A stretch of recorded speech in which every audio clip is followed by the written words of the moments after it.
it wouldn't be Cinco de Mayo without a Canelo Alvarez fight. Yeah. And once again, he has another fight. He does it every single year at this point, 33 years old, still going to fight on Cinco de Mayo, still going to fight on Mexican Independence Day weekend in September. At this point in his career, is there anything else that Canelo Alvarez has to prove? No, not at all. I mean, Canelo Alvarez, they might as well change, we were talking about it earlier, change Cinco de Mayo to Canelo de Mayo, right? Because he's always fighting on Cinco de Mayo. And you look at all the things that Canelo Alvarez has did in his whole entire career. One, he's always motivated to go out there and fight. He truly loves boxing. Right? Like when you watch him train, even though he's won all the major world titles, you know, his only significant loss was to Mayweather and the last gentleman, I might butcher his name, Bivol, but he also went up in weight. Right? He did. Typically, the crowd was stunned. The crowd was pretty silent when he lost, but yeah, it was still competitive, right? And that's one of the things that in boxing you see a lot. That guys want to go up there and challenge himself, go up to a heavier weight class, and they end up coming up short. But Canelo Alvarez has done everything, and I think this gentleman truly enjoys boxing, and he's still very good at it, and he's, you know, one of the biggest names of boxing. He's probably one of the biggest face of boxing right now. And I think he's fighting Munguia. I believe it's like Munguia. So he's fighting. Munguia is a very tough athlete, very tough, very durable, likes to be a high volume puncher. And the biggest thing I see the difference between those guys is that Canelo Alvarez has been in there with the best of the best, right? He learned a lot from that loss against Floyd Mayweather. One of the things that he learned from that, and you see it now in his fights, is his head movement, making his opponents miss, and also using his defensive to set up his offensive and just destroy his opponents. Because he's always like the punch, the power that you would see within him. But also, he was never one to run away from guys. No. I mean, the Triple G trilogy that we saw, which was incredible. Yep. That's the biggest shot of the fight, and Canelo took it well. That round, the counter-punching.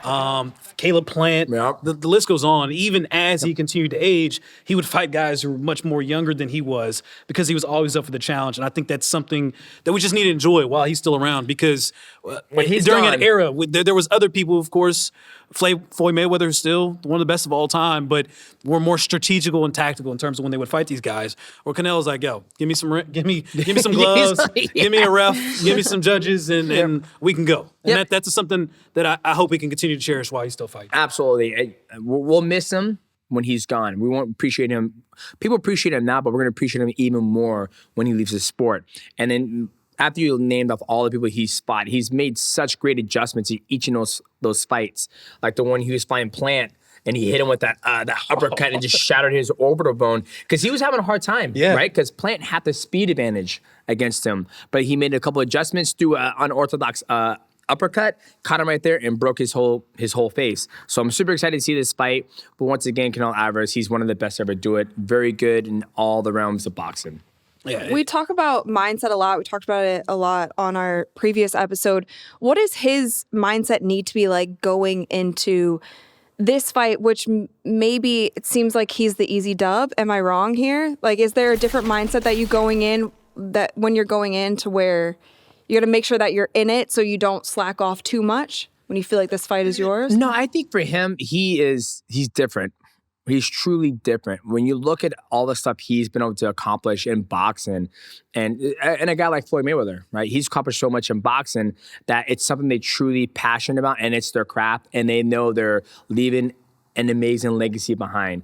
And I think Canelo, a lot of people look up to him, not just in American culture, but also the Latino culture. Of course, and absolutely. He wants to be a good beacon of light that, even though I'm the best in the world, I'm still in the gym training. I can't remember the quote with a gentleman said it, is that it's very hard to go run those miles when you're in silk sheets, right? Like when you make it to the top, it's like, I don't need to do those miles. I don't need to hit the bag. But Canelo still continues to do that even after all the success he has. And I think for him, it's like when I was listening to you guys talk about the last episode, 82 games in a season of basketball. How does one athlete stay focused on 82 games in one season? It's a lot, right? So I think for Canelo, it's something he loves, and I think he just truly enjoys it. When we see Mike Tyson fighting in his 50s, yep. I don't know how long Canelo will go for, but I feel like he will go well beyond the talent. And I'd say we've probably seen that in the last year, seen him just a bit slower than what we saw from Canelo when he was in his 20s and stuff, which is going to happen naturally. But I wonder, how long do you think he will continue to go? Because with that mindset and mentality that he has, I don't think that he's going to try and stop this 2 fights a year, Cinco de Mayo, Mexican Independence Day. I don't know. I don't know how long. It's 33 years old. Like, does he go till 37, 38? Like, Crazy that we're talking about 33 like it's it's elderly. Yeah. I asked this question because obviously we see this world of like entertainment boxing that's happening and celebrity boxing and et cetera, that we talked about on last Hasn't episode. Jake Paul called him out a few times? Yes, he's calling him out all the time. Yeah. So like again, but there is a world that could be extended, prolonged. Where like when we talk about like a Tom Brady or LeBron James, or even like a Serena Williams that we've seen from that generation that just was chasing greatness and trying to extend and prolong their careers into lengths and years and ages which just couldn't fathom. You know, we still talk about LeBron James at this point, like year 20, 21, or whatever it is. Like I feel like Canelo can be that for boxing, where again, and boxing now feels like it is in a place where, of course, there's a lot of health issues that you have to be concerned about here, but there is a space for Canelo to continue boxing and fight the Jake Pauls and get $10 million, $20 million deals for these kind of prize fights that he'd be perfect for. Right, and I think recovery now has been taken way more serious than it has in the past, and that's why I think these guys, granted, they have some,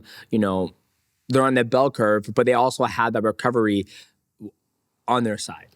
Absolutely. Well, I think also there's a strategy change that happens in many sport as players get older as well. And I think like one of the key examples is Kobe Bryant and how his career, he picked and chose his spots when to play. And that's what lengthened his career in a sense, because he wasn't, and this is no shade, like a Russell Westbrook who's 100 miles per hour at every time and it's so hard on your body. But if you're smart, you're able to, and tell me if I'm wrong, in combat sports, you might not come out the gate swinging like you did when you were in your 20s. You might hold back and play a little more defensively and just, conserve your energy, conserve your strength for last Cinco those de Mayo, I moments. felt like that's what we saw from Canelo. It was similar to what she's just talking about. Absolutely. Yeah. I mean, as we all age and we're in a craft, whether it may be speaking or biking, running, whatever it may be, we build knowledge and wisdom. When do I pull the trigger, as we call in the fight world? Or as you guys were talking about in basketball, how do you have that killer mentality? Like, okay, I'm gonna pull the trigger now. I'm gonna go 100%, coming back off. I'm gonna dribble, throw it to him, get it back. I'm gonna slam it, right? So in our line of work, my line of work, it's like, okay, I'm gonna move. And when I see you expose yourself, I need to make sure I'm in the right position.